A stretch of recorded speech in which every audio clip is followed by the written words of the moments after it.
আচ্ছা, আজকে আমাদের এখানে একটা ইন্টারভিউ চলছিল সেশন, তো অনেকেই এসছেন।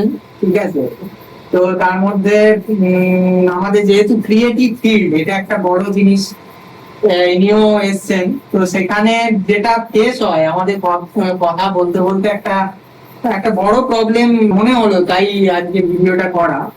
যে ক্রিয়েটিভ ফিল্ডে অনেকেই এখনো পর্যন্ত ভাবেন, ধরুন যে কোনো সাংস্কৃতিক যা যা ফিল্ড আছে, লাইক গান বাজনা, নাচ, অ্যাক্টিং, যা আপনি ক্রিয়েটিভ যে কোনো ফিল্ডে, এই ব্যাপারটা একটা এখনো পর্যন্ত মানুষের মধ্যে দেখি। অনেকেই আজকে ইন্টারভিউ দিতে এসেছেন, তার মধ্যে এনার সঙ্গে যেহেতু লাস্ট চলছে সেহেতু ভিডিওটা করা করছে আর কি।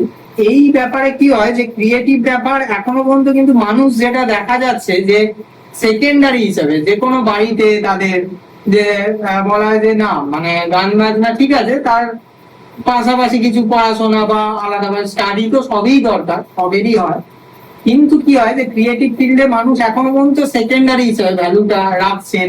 এই জিনিসটা কিন্তু আমিও পার্সোনালি দেখেছি, ফেস করেছি, যে কথা বলে অনেকটার সঙ্গে ফোনে বা এমনিও ক্রিয়েটিভ ব্যাপারে কি মানুষ সবসময় সেকেন্ডারি হিসাবে একটা কোথাও না কোথাও অপশন হিসাবে। তো রাইট, এই ব্যাপারটা আমরা চেষ্টা করছি যে দেখুন ক্রিয়েটিভ ফিল্ড থেকেও আজকে অনেকের পেট চলছে। আমরা চেষ্টা করছি যে ক্রিয়েটিভ ফিল্ড থেকেও মানুষ আসুক, মানুষ সার্ভিস পাক, সেখান থেকে ইনকাম হোক মানুষের, সেই জিনিসগুলো যাতে মানুষ বোঝে, তার ভ্যালুটা দেন, সেখান থেকেও যাতে মানুষের ভ্যালু আস্তে আস্তে বাড়ে, এইসব ফিল্ডের ভ্যালুটাও বাড়ে।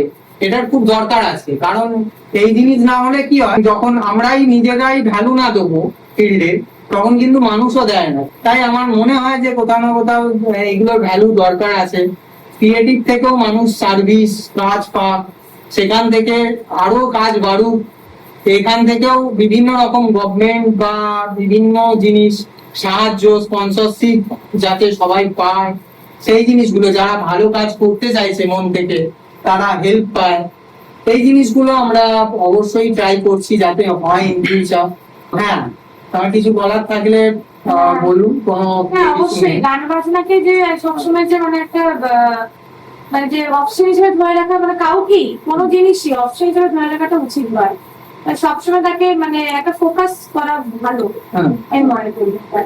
যে কোনো মানে শুধু গান বাজনা এটা হচ্ছে হচ্ছে ওটা থাক একটা সাইডে, ওইটা তো ঠিক নয়।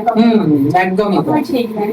মানে যে কোনো শিল্পে মানে যে কোনো জিনিসের ভ্যালু আছে, মানে জিনিসটাকে তাহলে অপমান করা হয়, মানে কোথাও না কোথাও এখানে আমরা নিজেরাই ডাউন করে দেবো যে না গান করছিস আর কি করছিস, বা ঠিক আছে সোশ্যাল মিডিয়া গান করছিস আর কি করছিস, ও কিছুই তো ওই তো গান করে আবার এইটা পাশের বাড়িতেই আলোচনা হয়ে গেছে। তো এই প্রবলেম গুলো আমার মনে হয় যে পার্সোনালি বা প্রফেশনালি যদি দেখেন যে এগুলো কমা উচিত, কারণ এগুলো যতদিন না কমবে ততদিন কিন্তু ক্রিয়েটিভিটি নিজেদেরই ভ্যালু ডাউন হবে। আর ক্রিয়েটিভ থেকে যারা কাজ পাচ্ছে, 10 জনের পেট চলছে, সেটাও ডাউন যাবে। এখন তো কোনো ফিল্ডেই দেখছেন যে কোনো ফিল্ডেই যতই যেই স্টাডি করুক, যাই করা হোক, যে কোনো ফিল্ডেই কিন্তু এমপ্লয়মেন্ট এইসব জিনিসগুলো কমছে। তো সেখানে আমরা ট্রাই করছি যে এইসব ক্রিয়েটিভ ফিল্ড থেকে এমপ্লয়মেন্ট আসুক, বিভিন্ন দিক থেকে ইনভেস্টমেন্ট হোক, বাড়ুক সমস্ত কিছু। এগুলো কোথাও না কোথাও আপনাদের সাপোর্ট, ভালোবাসা, আশীর্বাদ সমস্ত কিছু খুবই দরকার। আপনাদের সাপোর্ট এক এক জনের ছাড়া বা আন্ডারস্ট্যান্ডিং এই ব্যাপারগুলো ছাড়া কিন্তু এগুলো কখনোই গ্রো করবে না ইন ফিউচার। তো আমরা এটাই ট্রাই করছি যে ভালো মন থেকে মানুষের কাজ বাড়ুক, কাজের আরো পরিমাণ বৃদ্ধি পাক। হ্যাঁ, আর কিছু এমনকি দেখাও যায় যে মানে যারা মানে যেমন যারা অভিনয় করে বা যারা হয়তো গান করছে, তারা হয়তো ভালো কাজ করছে, যেমন খ্যাতিও যারা মানে অর্জন করছে, আবার কিছু লোক তারা কিন্তু এটাও বলে যে ওই তো তো এসবই করে, অভিনয় করে তো, কিন্তু তার একটা ভালো একটা পজিশন তৈরি হয়ে গেছে। এরকম কথা আমি নিজে শুনেছি যে মানে হয়তো সিরিয়াল হয়তো একটা মেয়ে করছে, ও আচ্ছা ওদের তো ভেতরে ভেতরে অনেক কিছুই থাকে, মানে একটা খারাপ কিছু উঠবেই, মানে একটা আর্টিস্টের নামে খারাপ উঠবেই, উঠতেই হবে, নাহলে সে জানে এমন জায়গাটা হয়ে না সে আর্টিস্ট হতে পারছে না। গোল্ডেন পিরিয়ড তখনই আসে যখন গোল্ডেন মানুষও হয়, গোল্ডেন এনভায়রনমেন্টেরও দরকার। হ্যাঁ। তখনই কিন্তু শুধু গোল্ডেন মানুষের পিরিয়ড মানে করে দেবো সেটা চিন্তা না। ভাবনাটাই এখন change চিন্তা হচ্ছে ভাবনা না। থিঙ্কিং চেঞ্জ করা দরকার আছে, হ্যাঁ। কারণ নাহলে কোনোদিন এই এগুলো উপরে উঠতে পারবে উপরে না। উঠতে পারা যায় না। কারণ হয় যে মানুষের প্লাস চিন্তা ভাবনা থিঙ্কিং অনেক বাড়ানো দরকার আছে বলে আমার মনে হয়। আমরাই যেমন এখন নতুন কাজ করি, নতুন সৃষ্টি ট্রাই করি সব সময় যে ভালো কিছু হোক, যাতে ভালো আইডেন্টিটি সবাইকারই সেখান থেকে একটা সৃষ্টি থেকে 10 জনের একটা আইডেন্টিটি 10 তৈরি জন হলে একটা কাজ সেটা তো হবে। 10 জন হলো না, সেখানে হ্যাঁ। ভালোই হলো। যেমন আমাদেরই কিছুদিনের মধ্যে একটা মনের চুরি বলে হয়তো সবাই জানে, সেটাই ট্রাই করছি যে আমরা যেটা ইনোভেশন আমাদের যেদিন হবে এই কয়েক দিনের মধ্যেই আমরা করছি। তো ওই জন্যই গানটা জুলাইয়ের কথা ছিল, সেটা জাস্ট আগস্টে আমাদের করা হবে, যে ইনোভেশনের সঙ্গে মানুষ যাতে সবাইকে নিয়েই আমরা চাইছি যে গানের যে নতুন সৃষ্টি হচ্ছে সেটা মানুষও জানুক, যে একটা ভালো কিছু সৃষ্টি সবাইকে নিয়েই আমরা চাইছি যে হোক। তো এই ব্যাপারটাও যাতে থাকে, যে মানুষের সাপোর্ট, ভালো কাজ অনেক ক্ষেত্রে মানুষ না পুরোনো গানই ঠিক আছে।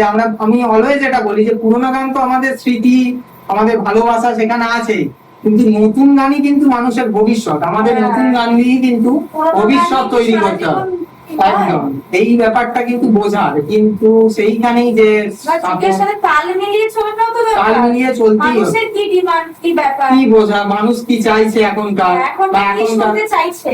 এখনকার এ নয় যে শুধু আগের সমস্ত সৃষ্টি নিয়েই চলবে, তাহলে কিন্তু কখনোই একটা সংস্কৃতি, একটা ক্রিয়েটিভিটি স্পেস এরকম আমরা তৈরি করতে পারবো না বা পারতাম না। তো এটাই বলবো যে ভালো কিছু দিকে থাকুন, ভালো সৃষ্টি, ভালো সংস্কৃতি, ক্রিয়েটিভ ফিল্ড থেকে মানুষের যারা এগিয়ে আসছেন তারা যাতে আরো ভালোভাবে এগিয়ে যান, এই জিনিসটাই বলবো। তাদের জন্যই এই সাপোর্ট, আশীর্বাদ, ভালোবাসা আপনাদের হিউজ পরিমাণে খুবই দরকার। সকলে এই জন্যই পাশে থাকবেন সমান ভাবে যেরকম থাকেন আমাদের। আশা করবো এর ভালো কিছু হবে, ইন ফিউচার অনেক ব্রাইট হতে চলেছে। ক্রিয়েটিভিটি থেকেও অনেক মানুষ প্রাইমারি হিসাবে দেখবেন, এরপর থেকে গোল্ডেন পিরিয়ড আবার আস্তে আস্তে এইভাবেই কিন্তু ফিরিয়ে আনা সম্ভব হবে। তাই আপনাদের হিউজ সাপোর্ট, ভালোবাসা, আশীর্বাদের খুবই দরকার। Thank you so much. Thank you এটাই সো মাচ। বলার দরকার। একদম। Thank you.